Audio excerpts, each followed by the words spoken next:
օրեր առաջ Ղազախստանից եկող ապրանքների, Հայաստան եկող ապրանքների,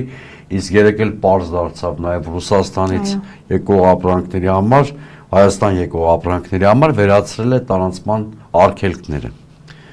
Գիտեք, ես այս փաստին բացասական չեմ վերաբերվելու։ Ամեն դեպքում ինքը դրական երևույթ է եւ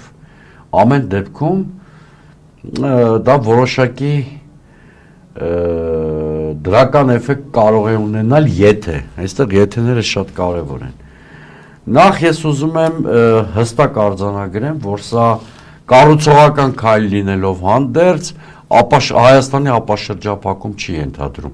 Թե Ղազախստանից եկող հացահատիկը, թե Ռուսաստանից եկող եւ Հայաստանի համար նախատեսված բեռները Ադրբեջանից միանգամից Հայաստան չեն մտնում, այսինքն սահման չի բացվում։ Եկեք ժողովրդին այս հարցում գոնե մի խաբեք, որպեսզի այս քայլի թե հնարավորությունները հասկանանք, թե ռիսկերը։